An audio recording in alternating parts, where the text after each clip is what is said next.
All right, welcome to the next psychology video in this series. This kind of gives you a little bit of an overview. So if you've watched up until this point, what you've seen is that, for me at least, what I noticed when I was buried with a lot of negative belief systems and negative thoughts, a lot of my thoughts were really focused on the external, what other people thought of me. And it was never necessarily like, I thought, oh, I was worried what everybody thought of me. It was more like, this specific person who I really admired, I wondered what they thought of me, and was always so preoccupied wondering and trying to make those thoughts be specifically different as opposed to just being myself. And so it was something I just kind of noticed as a recurring frequency, a recurring theme. And something I've noticed through teaching high school throughout my life is that when I talk to a lot of high schoolers, their language patterns seem, not all of them, but many of them as being young students, their kind of language and the way they speak is very negative about themselves and about their peers. And I think they do it kind of like to like kind of joke around and be fun, but they don't really realize how subconsciously damaging a lot of the things they say are to each other. And so really what I want to focus on for this time is kind of showcasing just the way my patterns kind of change through time. So a lot of the New Age spiritualism really just focuses on this aspect specifically. If you think on the things that you want to happen in a positive way, okay? This is what my dream home looks like. These are all the great things. All of that's great. There's nothing wrong with that. It's a great thing to do. Being a millionaire, really, if you really open your mind on how to actually accumulate $1 million, understanding it's a breakdown of smaller segments of 10,000 and smaller segments of 100 just on repeat over and over. It's not to say that you're going to go, I'm a millionaire, I'm a millionaire, I'm a millionaire, and then you're a millionaire all of a sudden. It's more like, okay, I'm going to keep my mind open.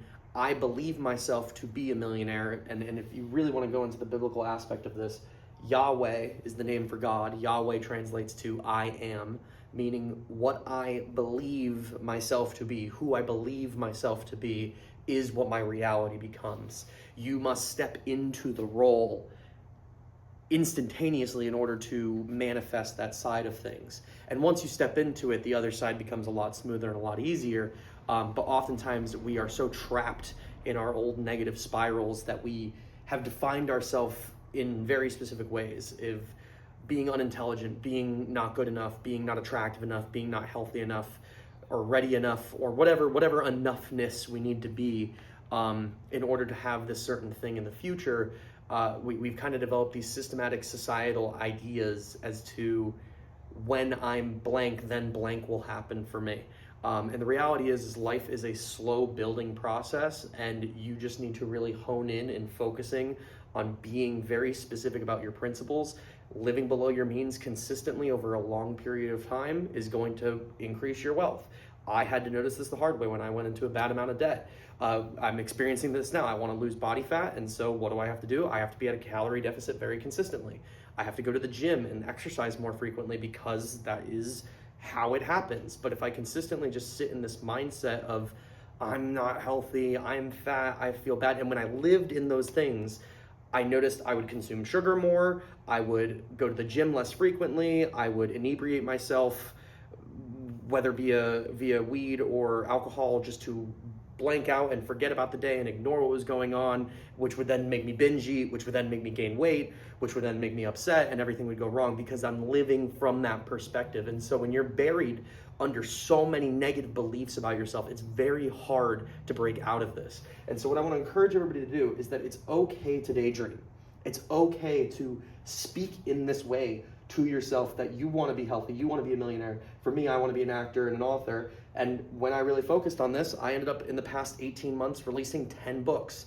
Why? Because they were all on my hard drive as screenplays, and I had to convert them into book format. So it was really easy to pump out the stories because the stories had already existed. But I wasn't seeing myself this way. I was shaming myself for not being as successful as I wanted to be in my imagination. And that I wasn't at that point yet. That shame kept me in a spiral that I was never able to actually grow and never able to actually move up in my tiered system, because I'm just living in this self-pitying, wallowing cycle of just kind of spinning out of nowhere and out of control.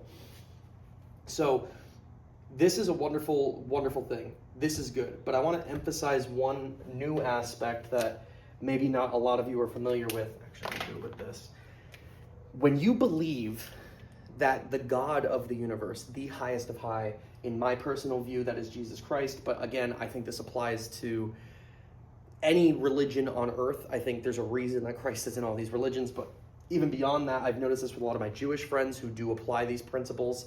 It's not about sitting in synagogue or at church and praying and begging and doing all the check boxes and making sure you check all the boxes to make sure you get into heaven.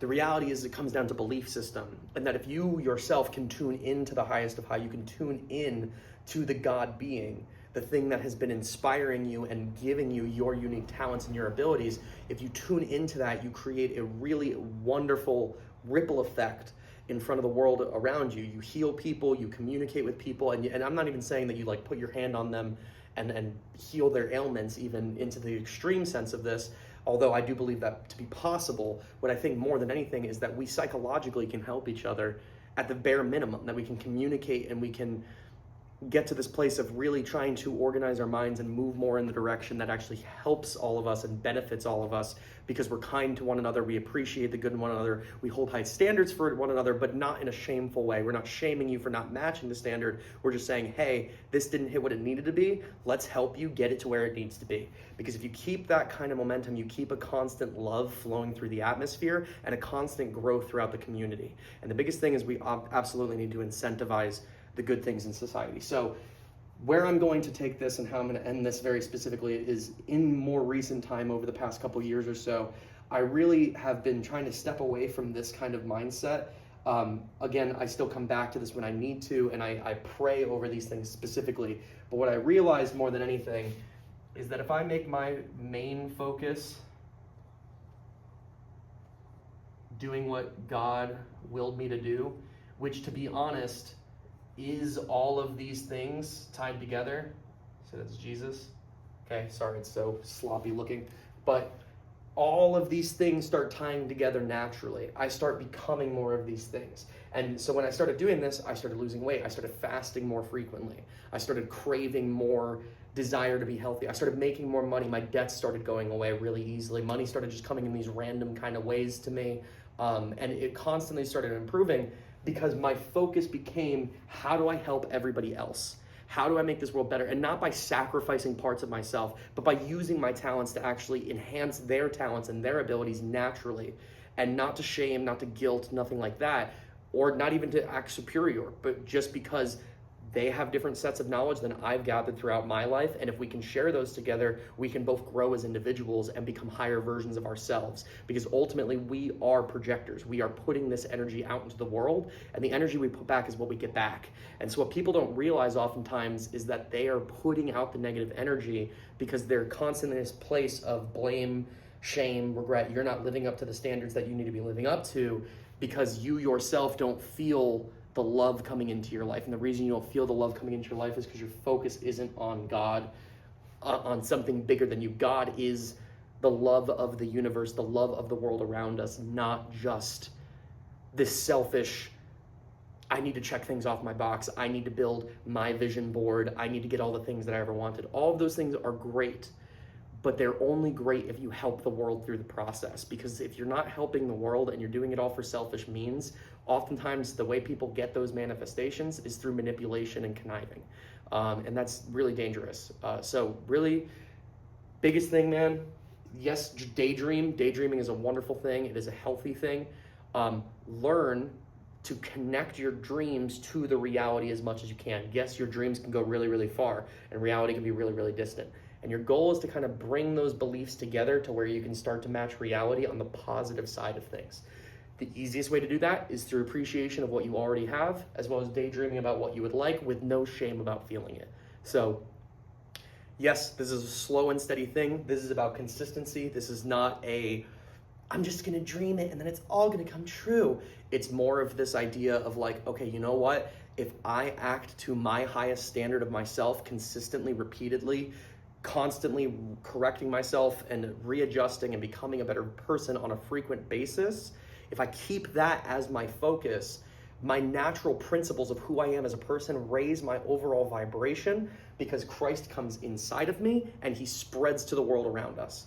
And so the Christ oil comes up my spine, through the Kundalini or whatever explanation you want to use in Eastern philosophy. Again, in my personal belief, all of these philosophies have a relevance to teaching the true principles of life. I do believe that based off of the Christ fulfillment of prophecy alone, no other religious individual has ever done that. And so me, in my own personal belief, I do think that Christ is king, and I will advocate that to the rest of my life. But more than anything, right now, my biggest fight and what I would really love for the world to happen is that we really start focusing on bettering the world around us, bettering ourselves, and just becoming as happy as we possibly can through humor, through connection, and through community. So God bless, guys. If you could, like and subscribe, and yeah, let me know if you are interested in any particular topic that you'd like me to talk about.